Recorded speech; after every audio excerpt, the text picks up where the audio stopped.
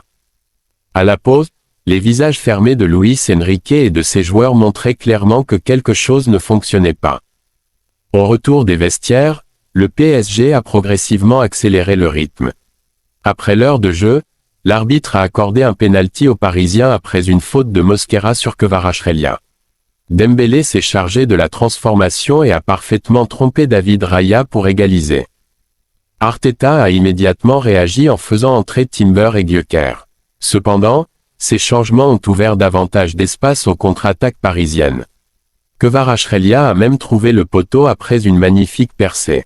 Par la suite, Barcola est entré en jeu et s'est rapidement procuré une énorme occasion. Arsenal a tenté de réagir avec les entrées de Madueke et Martinelli, mais le PSG semblait plus dangereux. Vitinha a notamment frôlé le but avec une frappe qui est passée juste au-dessus de la barre. La fatigue s'est ensuite fait sentir des deux côtés. Arteta a utilisé tous ces changements avant la prolongation, faisant entrer Zubimendi et Eve. Luis Enrique a répondu avec l'entrée de Zaïre-Emery. Durant la prolongation, les occasions ont été rares. Madueke a réclamé un pénalty tandis que Barcola continuait à poser des problèmes à la défense d'Arsenal. Malgré plusieurs tentatives sur coup de pied arrêtés, aucune équipe n'est parvenue à faire la différence. La finale s'est donc jouée au tir au but. Hakimi a remporté les 2 tirages au sort. Gonçalo Ramos a ouvert la séance avec succès. Gyökeres a répondu, puis Doué a marqué à son tour. Eza a ensuite envoyé son tir à côté. Raya a relancé Arsenal en arrêtant la tentative de Nuno Mendes, avant que Declan Rice n'égalise. Hakimi et Martinelli ont ensuite transformé leur tir. Beraldo a battu Raya avec beaucoup de sang-froid. Enfin, Gabriel a envoyé sa tentative au-dessus de la barre transversale. Le PSG remportait ainsi la Ligue des Champions grâce à cette séance de tirs au but et Luis Enrique entrait définitivement dans l'histoire du club parisien. Jamais nous n'avions vécu une séance de tirs au but lors d'une finale de Ligue des Champions, aux alentours de 21h. La nuit n'était pas encore tombée et le plus prestigieux trophée du football de club se jouait depuis le point de pénalty. C'est à cette heure que l'UEFA a choisi de couronner celui qui est désormais, sans contestation possible, le nouveau roi de l'Europe. Le souverain que tous voudront détrôner la saison prochaine. La nouvelle dynastie qui règne sur le continent, le PSG. Les hommes de Luis Enrique ont soulevé en Hongrie leur deuxième Ligue des Champions consécutive, la deuxième de leur histoire. Les deux sous la direction de Lucho. Les Parisiens, qui ont enfin trouvé la bonne formule dans un projet milliardaire lancé il y a une quinzaine d'années, réalisent ce qu'il y a de plus difficile, gagner, gagner, puis gagner encore. Depuis le Real Madrid en 2018, aucun champion n'était parvenu à conserver son titre. Désormais, le PSG tentera d'imiter l'exploit réalisé par Zinedine Zidane, remporter 3 Ligues des Champions d'affilée. L'artiste de cette réussite s'appelle Luis Enrique. L'entraîneur asturien a remporté sa 3e Ligue des Champions, une avec le Barça, 2 avec le PSG, et rejoint le cercle très fermé des entraîneurs comptant au moins 3 Coupes d'Europe. Seul Bob Paisley, Liverpool 1977, 1978, 1981, Zinedine Zidane, Real Madrid 2016, 2017, 2018, et Pep Guardiola, Barcelone 2009, 2011, Manchester City 2023, possèdent également 3 titres. Devant eux, le roi absolu reste Carlo Ancelotti avec 5 sacres, AC Milan 2003, 2007, Real Madrid 2014, 2022, 2024. Le PSG s'est gagné de toutes les manières possibles. Dans un match ouvert avec beaucoup d'espace, 5-0 contre l'Inter, comme dans une rencontre fermée, 1-1 puis victoire au tir au but contre Arsenal.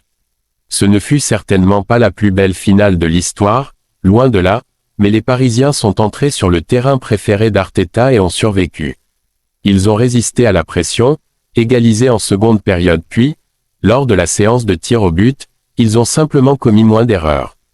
Safonov n'a même pas eu besoin de réaliser d'arrêt, et Gabriel ont manqué leur tentative. Après leur démonstration de football en demi-finale face au Bayern, le PSG a également été sacré lors de sa soirée la moins brillante. Agent spécial des finales de Ligue des Champions, voilà ce qu'est Kai Havertz. Le seul joueur de cet Arsenal à avoir déjà disputé une finale de Coupe d'Europe a inscrit le but du 0-1. L'Allemand avait déjà offert une Ligue des Champions grâce à son but victorieux contre Manchester City au Stade du Dragon lorsqu'il évoluait à Chelsea. Même si son niveau en Angleterre n'a sans doute jamais atteint les sommets espérés après son départ de Leverkusen, il n'a inscrit cette saison que des buts importants, contre le Sporting CP à Lisbonne et contre son ancien club, le Bayer Leverkusen, en Allemagne. Seuls 3 joueurs ont marqué lors d'une finale de Ligue des Champions avec 2 clubs différents, Cristiano Ronaldo, Manchester United et Real Madrid, Mario Mandzukic, Bayern Munich et Juventus, et désormais Kai Havertz, Chelsea et Arsenal. Le projet a commencé à briller de mille feux. Seul le Real Madrid était parvenu à conserver son titre sous le nouveau format de la Ligue des Champions, et son début de saison n'inspirait guère d'optimisme. Mais les Parisiens se sont ressaisis, ont libéré leur ADN de champion et ont mené le PSG au sommet de la compétition, battant une équipe d'Arsenal qui paraissait invincible, avant de s'incliner au tir au but et de voir son premier trophée de Ligue des Champions leur échapper. Avec Hakimi et Dembélé aptes et disponibles, le seul point d'interrogation du PSG résidait au milieu de terrain, et Luis Enrique a préféré l'expérience de Fabian à celle de Zaïre Emery. Hormis Safonov, le 11 de départ était le même que celui qui avait écrasé l'Inter un an auparavant. Arsenal, en revanche, posait bien plus de questions. Arteta n'a pas pris de risque avec Timber et a aligné Mosquera à droite en raison de la blessure de White. Hincapié a remporté la bataille pour le poste d'arrière gauche face à Calafiori, Lewis Skelly a confirmé sa bonne forme, et Havertz, le seul gunner à avoir disputé une finale de Ligue des Champions, a été titularisé à la place de Gyökeres. Les deux équipes ont rapidement dévoilé leur jeu.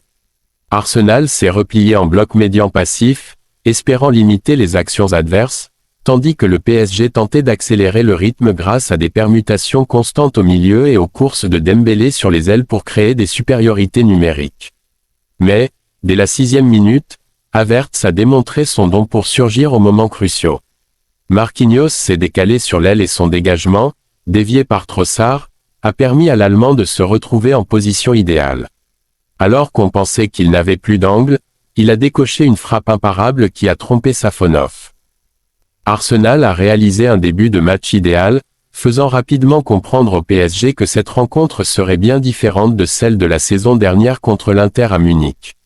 Luis Enrique a même commencé à orchestrer les changements pour trouver des solutions.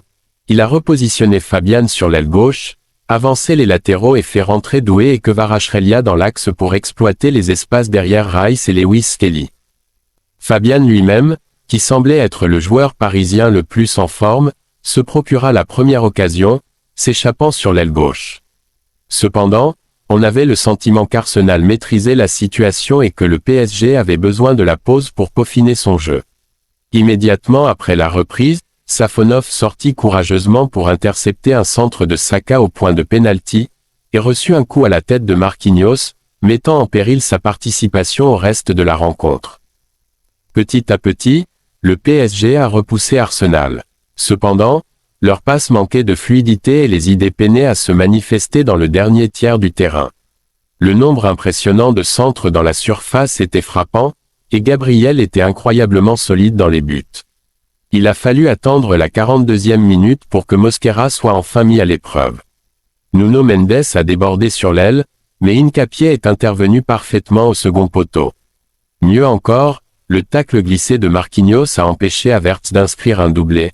Les visages de Luis Enrique et de tous les joueurs du PSG regagnant les vestiaires laissaient transparaître que quelque chose n'allait pas.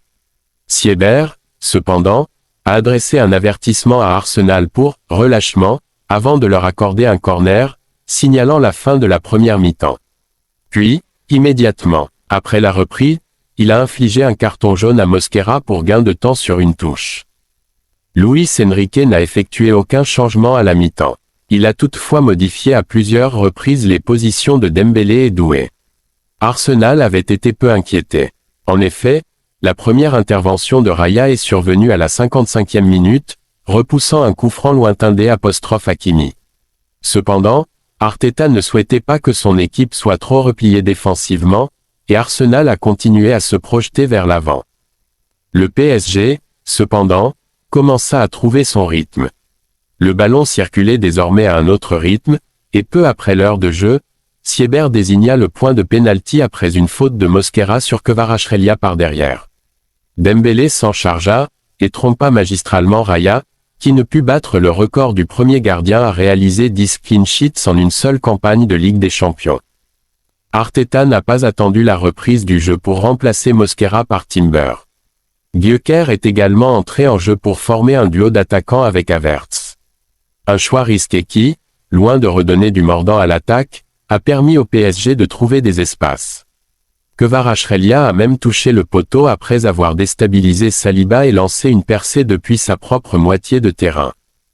Le Géorgien, cependant, en a eu assez et a cédé sa place à Barcola qui, à peine entré en jeu, s'est retrouvé seul face à Raya après un dégagement de Nuno Mendes sur la ligne, suite à une déviation de Gabriel sur une touche.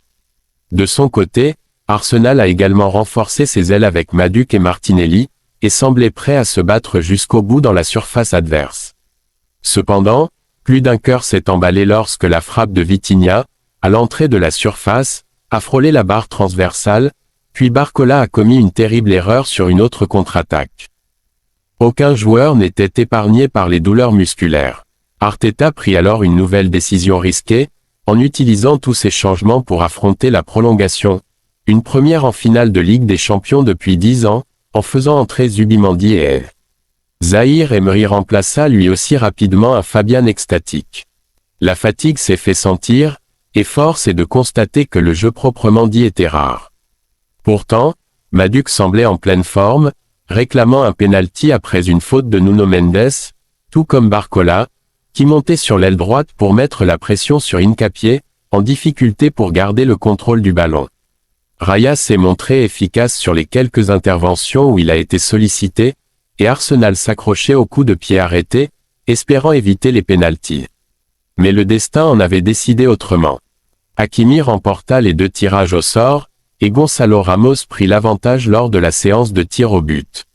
Gyökeres répliqua, mais Doué remit la pression sur Eze, dont le tir passa à côté, Safonov étant impuissant. C'était le moment de Raya, qui arrêta le pénalty de Nuno Mendes, permettant à Rice d'égaliser une nouvelle fois. Achraf et Martinelli transformèrent également leur pénalty.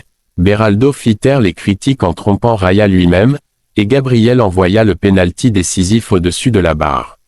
Le rêve des Arsenal s'effondra, et Luis Enrique hissa le PSG au panthéon de la Ligue des Champions, une équipe prête à bâtir une dynastie. N'oublie pas de t'abonner et de liker.